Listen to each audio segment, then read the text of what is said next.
Welcome to Devs Talk Live. I am Zena, Keita, joined by the Warriors' authority, Monte Poole. Wow. Obviously, we have to give you your credit, Monte. Oh my God. Always. All right. Always. Fine, I'll take it. Thank you. We appreciate you joining us tonight. The Warriors just beat the Memphis Grizzlies in a wonderful redemption game, 121-101 at their place. This is now their 8-11 on the road. First game of 5-game road series, and then also the first game of their 9th back-to-back. Yeah. That's a lot of games. Yeah. But they really showed up tonight. Tonight was a team effort. Everyone got on the board. Everyone was involved. They weren't able to pull it all the way out until the very end. Still a close game all the way throughout. So they weren't able to really press their dominance all the way through. But it was a good team win. Yeah. The first quarter was kind of raggedy. They managed to, hang in there. Monte. And, it was a turnovers, there's some sloppiness going on. There was 5 turnovers in the first quarter. But you were playing a Grizzlies team that was without 4 starters. Mm-hmm. So, they weren't good enough to take advantage of. They just kind of hung around. The Warriors had a 1-point lead after one quarter because the Grizzlies are the Grizzlies right now. Right. Against the real Grizzlies, if they play like that, they might have been down 10 or 12 points. But the 1-point lead going into the second quarter, and then second quarter, they kind of pulled things together. They started looking more like themselves. And Jonathan Kuminga, again, was a huge factor there. Let's go ahead. Yes, I'm happy you brought him up. Yeah. 15 points in the second quarter. He was unstoppable. He was dominant. He was what everyone's been seeing, blossoming. Yes. You really saw him show how difficult it is to stop him from getting into a spot. You saw him communicating, having fun out there, directing traffic, and then doing this, elevating. Tonight, for Jonathan Kuminga, now this is 8 straight games where he has 20 or more points. Tonight, 29. Does it stop for Jonathan Kuminga? No. You think about JK, in that second quarter, he took 9 shots. He made every single one of them. 6 shots from the field, 3 from the line. And for a while there, his free throw shooting was kind of his kryptonite. He wasn't real good there, but lately he's been really good from the line. Lately he's been really good from everywhere. Yes. He's been shooting the ball very well. Just lay out the court. Yeah, everywhere. and he's just a so much better player now than he was even a month and a half ago. Yeah. And you see, I don't know what happened. I know they had some conversations behind the scenes. But obviously, he has studied some serious video, some film, and seen some things, and he's seeing the floor much better. But the main thing is right now, he has gone from a guy who, 2 months ago was a guy when he got on the court, you're like, okay, what's going to happen? You didn't know, is he going to be good tonight or bad tonight? He's gone from that guy, from adventure, to being a guy who's, at this stage, he is a go-to guy. They can go to him in important moments of a game and get some isolation going, and he'll beat his man. Yep. So that's a huge leap. I heard Draymond Green told him to enjoy this All-Star week coming up, because it might be his last one. Right, he's free. Yes. So he looks like a guy who is going to reach that level that they always predicted he would get to. You're starting to see it. He is definitely blossoming on the court. And I think what's important for the Warriors is being able to see their younger players blossom. So alongside Jonathan Kuminga, you also saw Brandon Podziemski. Brandon Podziemski showed up. He was our ultimate performer of the game by BMW. 3 rebounds away from a triple-double. Yeah.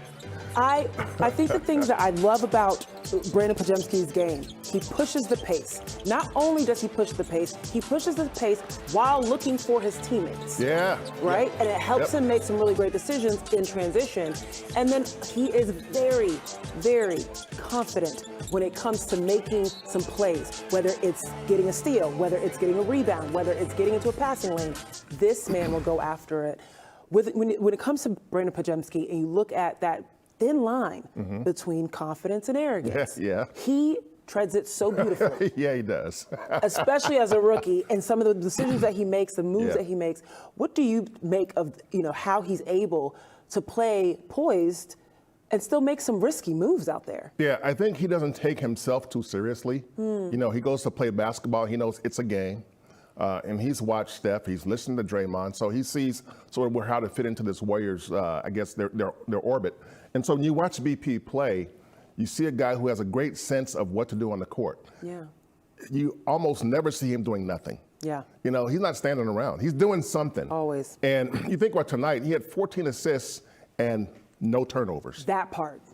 14 that assists. Part. That's huge. No turnovers. A rookie. Wow. The last rookie to do that was Ben Simmons when he was in Philadelphia. Ooh. 5 years ago. No, 6 years ago. Any Sixers fans hearing this are like, oh, I remember. Yeah. Ben Simmons did it. The last Warriors rookie to go 14 assists in a game. Yeah. Number 30, Stephen Curry, in 2010. So that's what, 14 years ago. So that's big news. I mean, when you see a guy who can come in, the other night he was in the starting lineup for Clay, and the Warriors played really well, you know, and he was a big part of that. So he's just one of these guys who has a way of connecting the game and connecting his teammates and helping everybody get to their best level. I love that. You know, he does that so well. And he's not a guy, he's not super athletic, but he's athletic enough. His shot is respectable, but he just does so many little things along the way that help a team win, and that's why his teammates love him. That's why the coaching staff loves him. You said it the other night, his nose is always in something. Yeah. You know what I mean? He's always somewhere in there. He's also at the podium. Let's hear what he had to say about tonight's game. Well, we got the win, which is most important every night, but just defensively how we played, you know, held them to 101 points. And I don't think we've held anybody, you know, close to the 100 mark, you know, recently. Just a big emphasis on keeping them out of transition and making them play in the half court and seeing 5 guys every time. And I think for the most part, we kind of did that. Coach did a good job of, you know, when they got on a little spur, he called the timeout and kind of regrouped ourselves. But just proud of how everybody that was able to get on the floor just kind of impacted winning. Long stretches for you tonight with Steph, Andrew, Jonathan, and Draymond. How do you like the way that group meshes together? Yeah, I love that group. You know, me and Draymond are kind of interchangeable with, you know, any lineup. We kind of just do whatever the game calls for on any given night. So I think having 2 of us out there like that, playing with, you know, Jonathan and Steph, who are really good scorers, along with Wiggs, who picks his spots, I think it's a good group. But yeah, we played well together. Most importantly, we got stops on defense when we needed to. Nah, kind of just played with pace and flow, and you know, there's some times I could have laid it up, but you know, as a point guard, you try to get your teammates involved as much as you can just to give them some rhythm and some confidence, and I think that's what I did tonight. Milestone at all? Nah, not really. Just kind of, like I said, just doing whatever the game calls for, and you know, coach trusts me with the ball in my hands tonight, more in a point guard role, and I'm more proud of the 0 turnovers rather than the 14 assists. Draymond, you guys seem to maybe have turned a little corner with Draymond coming back. Have you felt focus level from him? 100%. You know, he adds a different dynamic to our team. Obviously, you can see the difference when we have him and when we don't. It's very, you know, evident. But he breathes confidence to each and every one of us. And, you know, you've heard JK talk about it and heard Wiggs talk about it. And he told me in that timeout after I missed that 3 against the Lakers, you know, shoot that shot every time. And we're going to live with the results because we believe in you. And, you know, for me as a player, as a rookie, that kind of gives me that most confidence to just go out there and just worry about the play that's happening, not worrying about anything else. Down the stretch, they did get within single digits. What is it with y'all that was able to react to that? Yeah, I think it's just having the veterans we have. You know, these guys, you know, been in this building, played this team a bunch of times, and you know, just kind of knowing that's how the game's going to go. They're going to make their run, we're going to make our run, and just kind of being solid. They're going to make some tough shots, but you know, as long as we keep playing 5-on-5 basketball, I think it gives us a pretty good chance every night. He is more proud of the 0 turnovers than the 14 assists. And I feel like that might be something Draymond would say too. Yeah, I mean, that's speaks to his maturity about basketball. He understands that turnovers let the other team in the game and keeps bad teams in the game sometimes. But you watch Brandon play and you see a guy who really gets the way the game should be played. You know, yeah, he's still a rookie. He's going to make some mistakes. Rookies do, and I get that. But on the whole, you know, he keeps doing things that put him on the floor. If you're a coach, you know when you put him out there, you're probably going to get more good than bad. And you'll take those chances every single time. I remember specifically after the Miami game, because I remember, you know, they lost that game pretty badly. And Brandon put it on his shoulders that it was his loss. And I remember Clay saying, relax, dramatic rookie. Dramatic rookie, yeah. Yeah, right? And then you think about that Lakers game where he took that last shot, and he held that too. I think that there's something to be said about rookies that can have those type of game reactions and bounce back. Yeah. Right? And be resilient. And this team, the veterans on this team have been through everything. They've seen everything. They've had bad seasons, good seasons, great seasons. So they can get in his ear and basically tell him, dude, it's going to pass. It's true. Like, this was a game. Yeah, don't worry about it. Right. We've all done this. Right. We've all been there where we did something we thought, well, maybe we shouldn't have done that. And he listens. You can tell he listens because he repeats what he said, what he's told sometimes. So, and that's one more way he endears himself to the veterans on this team, is that they can tell he's listening. He goes out and the way he plays the game, you can tell that, okay, he's picking up things on the way. But the bottom line about this kid is that he's one of those guys who just loves to play the game, wants to be great. He's going to be in the Rising Stars game on All-Star Weekend because he deserved to be there. But, I mean, he came within, he had 12 points, 3 assists of triple-double. And it just, no big deal. Yeah. It's just kind of what he does. And tonight, 14 assists, though, that's insane. I mean, the whole starting lineup had 16. He had 14. Oh, my goodness. It's a lot. That's a lot of assists. But you talk about rising stars. Of course, congratulations to him again, that Panini Rising Stars. But there's some rising stars on the Warriors roster. And I think some of us got to see it tonight, particularly when you're thinking about Lester Quinones as well as Guy Santos coming out of the G League. Yeah. Now, I have seen these two play up close and personal when I did my sideline reporting duties. And one thing I love about what Santa Cruz is producing is hustle players. These players sprint in transition on defense. They get in passing lanes. They fight for rebounds. You saw that tonight, people going back and forth for rebounds. Lester Quinones was at his home court. And by the way, I visited Memphis, and I did find it very strange that the men got to play in this arena and the women did not. But that's okay. That's another conversation for another day. But he was at home. Yeah. He felt at home, and he was having a great time out there on the court. And this was an interesting shift for Steve Kerr. Yeah. Sarge being out with an illness, hadn't traveled with the team. Guy Santos being the first person that comes out, as opposed to Trayce Jackson-Davis. What do you think of that shift? It was interesting. I think with Guy, this was a chance, a little bit of a chance. I mean, I was talking about this before the game with someone and said, would Sarge's absence mean more time for TJD? And I said, they're different kind of players. Trayce is a lob threat. He's a guy who can he's a vertical spacer, as we call it in the NBA. I love what you say when you say that, yeah. Vertical spacer. Yep. And whereas, when you look at Dario, he's more of a floor spacer. He can hit the three. Trayce can't do that. Right. Now, Guy can shoot the three, but that's not his game. But he's one of those guys who's out, he's 6'7", he's willing to go into the paint and do some damage. Yes. He'll attack the rim. So I think this would just give the Grizzlies somebody they hadn't seen. Yeah. Give them a different look and see what goes there, because without Dario that they're going to have to make some changes some kind of way. And I think in this way, you give a guy who's got a little bit more flexibility than Trayce. Trayce got his minutes in later, but Trayce, at this stage, what you want him to do is just set screens and Roll, go and dive. Rebound. Yeah. Exactly. And it's so funny that last time that they played Memphis, it was their G League players that had come up from the hustle and done some damage. Yes. And then this time the Warriors were like, well, we can do that too.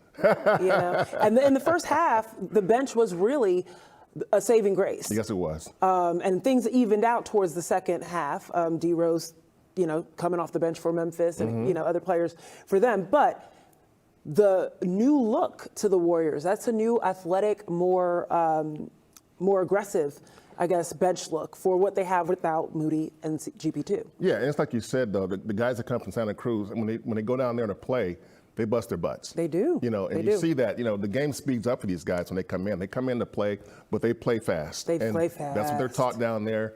The veterans play fast at times. They pick and choose their spots. One of the reasons is because they're not 21, 22, 23 anymore.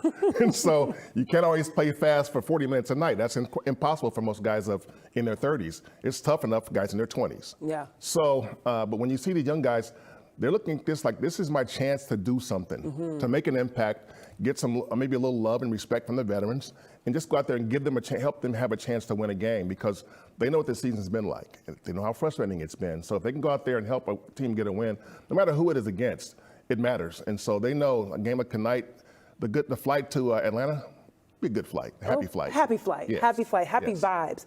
Well, before we go anywhere, right after this break, we're going to talk about that Draymond-Steph connection. That's been happening since they were the young guys.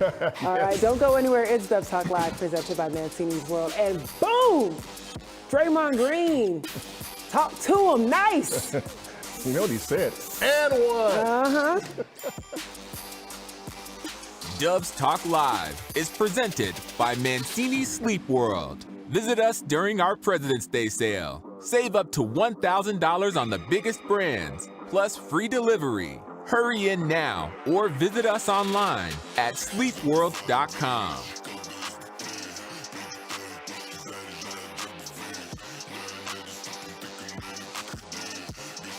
YouTube.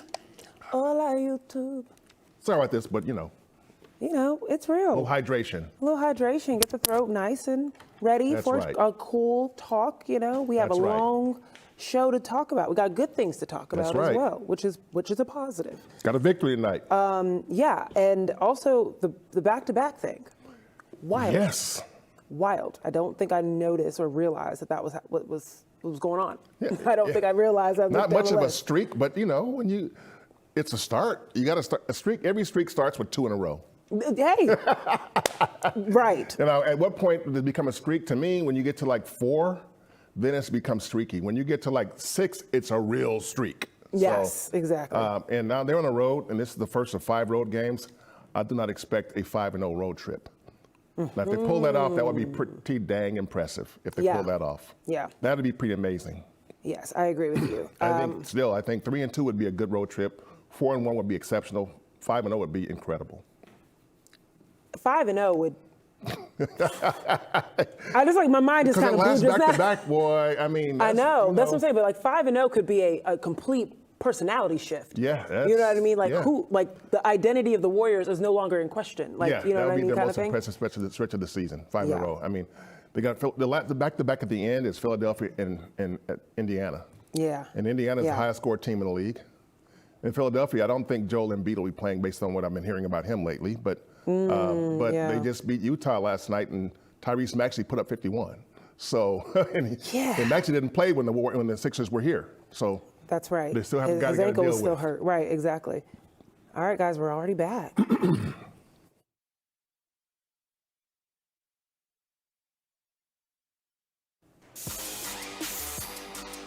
All right, welcome back to Dubs Talk Live. We're talking the Warriors win over the Memphis Grizzlies.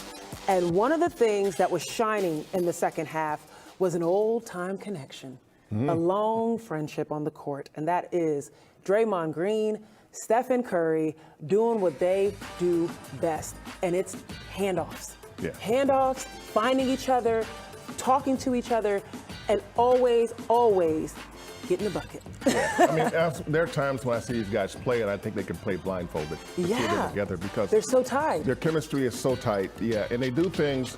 They've been doing this for so long that it really is routine for them. Every now and then you'll see a miscommunication, but it's like 1 out of every 20 times. Yeah. Yeah. But there was one tonight when Draymond was trying to hit Steph under the basket, and Steph was heading toward the opposite corner, and he didn't see the ball coming, and so I think it was deflected by one of the Grizzlies. Yeah. But it's just one of those things where when Steph and Draymond are out there, they can run pick and roll for all night long. Yeah. But they have a way of just finding each other and knowing how to play off each other to where it's like music. Yeah. It's like music. They're in time, like your drummer and your pianist or something. They're in this thing together. Their timing is right, and they usually make sweet music. So it's pretty impressive most of the time. How do you think another connection like this can be built? Will it take another 12 years of play together? Because I think about the next generation of the Warriors, Yes. right? And you think about maybe a Pajemski and Trace. Okay. And you think about a point guard that can find his big, but it also needs to be a big who can find his little. Right. I don't even want to call Steph little, but you know what I mean. Yeah. Well, there's a couple of things about this. First of all, Steph is one of one. That part. He's one of one. That part. And Draymond, in his own way, he's a pretty rare breed too. And I say this, I always go back when I tell people how important Draymond is to this team and what his I want to say savant level of basketball IQ is when Steve Kerr first took over this team, and Draymond was in his 3rd season. And Luke Walton was one of his assistant coaches for Steve. And I was talking to Luke about the team and practices and stuff, you know, and about Draymond, because Luke and Draymond, they were tight. And Luke said, Draymond will correct the coaches during practice. Yeah. I go, wait a minute, what? He goes, no, we'll be doing a drill in practice. And Draymond will say, hold up, stop, we're not doing it right. And the coaches will look at each other and go, he's right. Yeah, right, So that gives you an idea that Draymond is different too. Right. So the fact that you have two guys that are those guys. One of ones. Yeah, it's hard to imagine that somebody can be that good together, especially in today's NBA, because you rarely see guys stay together that long. That's a great I mean, point. the last time you saw something like that was maybe in San Antonio when you had Duncan and Parker and Ginobili. And Ginobili was a wild card. You know, he kind of did his own thing, but Parker and Duncan kind of had that thing going too. And so you see it now with Steph and Draymond. And again, you just don't see it that often in today's NBA because guys don't get to play with each other for like 8 and 10 and 12 years. And also not just play together, but also thrive together and win championships together. They play like old AAU teammates. Like they've just been doing it for so long where you know where to go just off of a look. Yep. It's unreal. Unspoken. It's yes, absolutely unreal. Now, another thing we want to talk about from one-on-one Draymond Green, defense. Yeah. Tonight was a major game for the Warriors defense. Memphis was kept to under 36%, 35% all night, whether it was from the field or whether it was from three. And that has been a big problem point for the Warriors, particularly that perimeter defense and protecting the three line, but then also not being bodied in the paint. Yeah. And there was some strong defense happening tonight where I felt there was a lot of help defense, there was a lot of urgency in the lanes, and this fast break, being able to create something out of the steal to create buckets. Defense leading the offense. You love that. And, you know, the Warriors, when they play great defense, and when they don't play great defense, you know, the comment, you hear the players say it and you hear the coach say the same thing. There's two things they say. You know, that our shell was too leaky. That's right. And the other thing is that we didn't make them feel us. And I've heard that before. Yes, you know, and you were smoke and mirrors. Yes. If you don't make them feel you, you're smoke and mirrors. Yes, you got to let the other team know you're there. Right. And so tonight, again, it's the Memphis team that's diminished by a lot, but still, it's habits. You know, it's about building habits. And since Draymond has returned, the team's defensive habits have gotten better. It's not a coincidence. And like Draymond was explaining a couple of days ago, he said, you know, when I'm not here, guys kind of go into like unfamiliar territory somewhat. Right. They try to bring what I normally would bring, but when I'm here, they don't have to do it because they know I'm going to do it. You know, so it's a little different for guys, and it's an adjustment. And they didn't handle it very well, but now that he's back, you see it happening more. And again, they were last in defense in January in the NBA, the worst defense in the league in the month of January. But at the tail end, and even tonight, you're starting to see, okay, this team is playing much better defense, and there's a much more, I guess, more of a disposition difference. It's like they're playing with like, okay, you know what, we're going to try and stop you now. And guys are more engaged. At times, you know, a few weeks ago, you were like, do they even want to play defense? Right. You know, and so now you see it. They're trying. You absolutely question their will to want to beforehand. And now it is a little bit more audacious. And it is a little bit, I like the way you said that disposition. Well, they're going to have to need to carry that to Atlanta because they have the quick turnaround. Yes. When we come back on Dubs Talk Live, we're going to talk about the fact that it's a 9th back-to-back, folks. The Warriors got to do this all over again against that young man right there. Don't go anywhere. It's Dubs Talk Live.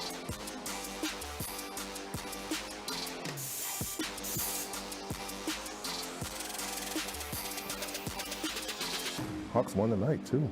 They did. Yeah. They did. All right, folks, sorry about that. I just gotten our link, so didn't get to see the chat just yet, but lots of great comments here. Coaching Kerr, I guess Vince Steve, Coach Kerr trusting JK and the younger players is turning the Warriors season around one game at a time.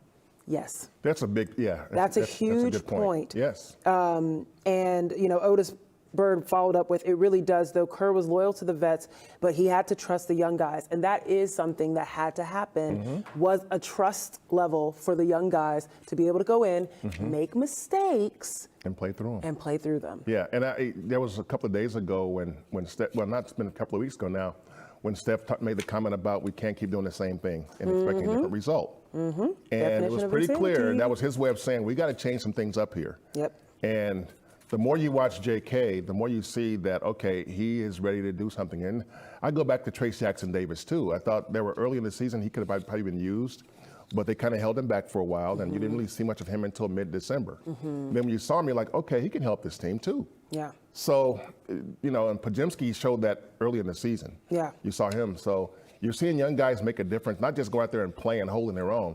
They're actually becoming a positive force for this team. Yeah, agreed. I love this. Enter the Draymond said, seeing their rhythm start to develop is exciting. Heck yeah. Agreed. It absolutely is. Kerr deserves a lot of credit for helping develop Kuminga. Let's see if Trey shows out to get that all-star spot to replace Randall. Tomorrow will be interesting. He wants to, I'm sure. I'm sure he was does. Good tonight, apparently. Exactly. All right, we'll be back. Let's close out the show, folks.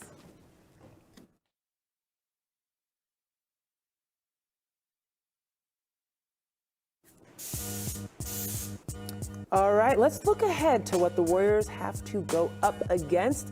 Yeah, literally tomorrow. They got to go down to Atlanta. And now remember, I said, and I'm saying this, it's one game at a time.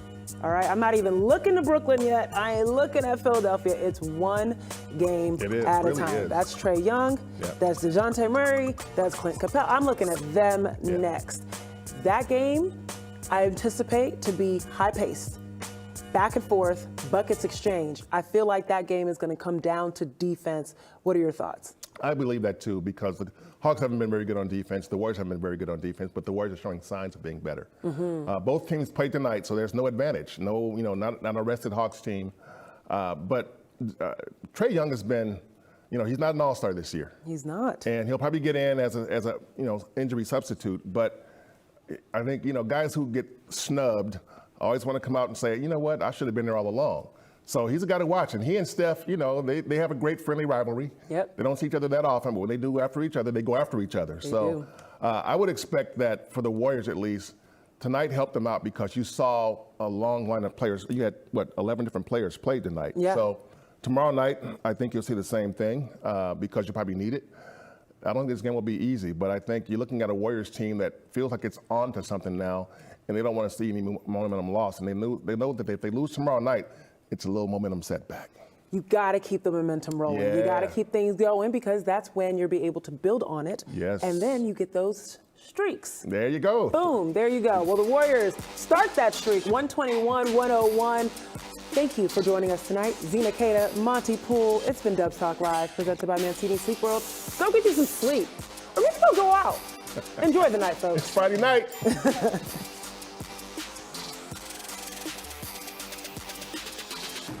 Great point. All right, Jonathan Hahn, maybe. Not sure. I want to make sure I say it right. But Jonathan said, great point. I love the way he said it, though. Thank God they rode Youngin's legs tonight. We gonna need them legs for our core vets for the game tomorrow. Yeah. Shout out to you, Jonathan, because I agree. Yeah, ideally, this would have been a game where the vets could have sat the whole fourth quarter. Yeah, right. But they didn't pull away enough. They weren't pulling away enough. Exactly. Rebel the sound. Steph didn't burn too much energy tonight, so he will be ready to torch the Hawks. Ooh, I like that word. Yeah, Steph played 32 minutes, which for him is in the lower, slightly lower than normal, but not much. Draymond was at 28. Yeah, so nobody went to 35, 36, 37 except for Brandon, which for him, that's no big deal. Right, exactly. Another one. Now, we did not speak about this, but I'm happy it was brought up. We had a lot to talk about, but it is important. William Herr, Zena and Monte, what do you think of Wiggins' performance tonight? You go first. Subdued. I don't know. I think, he had the lob. I think it was Steph hit him with a lob. And he missed the dunk on the lob. Oh, he missed, yeah. Yeah, and missed dunk by Andrew and then led to a score on the other end. Yeah. I wrote that in I my thought, notes. that's a down moment right there for Wiggs. But, I'm looking to see what he does tomorrow now.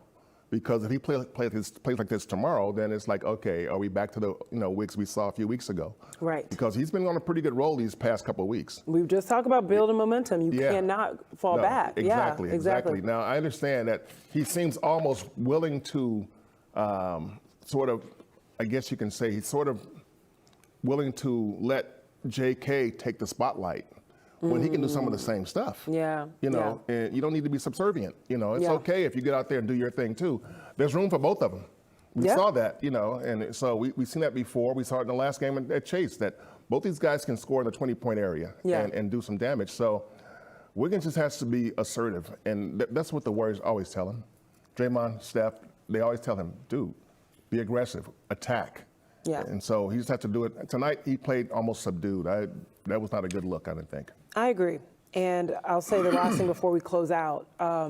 He, particularly on offense, was subdued. I think on defense, he had some moments. Yes, defensively, he was engaged. But what I liked, regardless, is I saw him going to the free throw lines on defense or whatever, calling out things. Right? And you saw him talking, communicating, et cetera. There have been plays this season where Andrew is, we know, the pose, and he's kind of looking around like, Okay. I don't know what's happening. Like, you know what I mean? He looks lost. There's been some times, and I'm sure he can admit to that, where he's been like, oh, I should have been paying attention, or I should have known what was going on. With a little sleepy out there. Correct. I feel like regardless of what's going on now, this has to be your standard. Yes. You're a vet too. Yeah. You know, this has to be your standard. You're calling it out. You telling everybody what's going on. Be that person. Yes. At the very least, especially when Draymond's in foul trouble, right? And sitting or whatever it is. Yep. You got to be that person as an extra voice. There's Yeah. no CP3 out there. And, you know, between Clay, him, and Steph, they all have to step up. That Andrew was a +9 in his 30 minutes tells me a little bit about his defense. Yeah. You know, defensively, he was solid. Yep. But we know offensively he has more to offer. Correct. And we've seen it already. And, you know, when you see what somebody can do, it's not that you got to do it every time, but you got to be able to, you know, tonight, if you get 15 points, okay, it's a difference. You got 9, you know, so get 3 more baskets, which were there for you.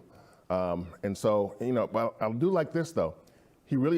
Andrew can be a really horrible free throw shooter at times. Lately, He's been good. yes, lately he's been You're really right. good. He was 100% on this He's too. been, I'm like, dude, you can't Between make him free and throws. Kuminga, I'm like, They're both making free throws these days. Good So, job. big deal. okay. All right, well, Atlanta tomorrow. Hawks. Going down to the ATL. All right, folks, enjoy your Friday. We'll be back at it tomorrow. Good night.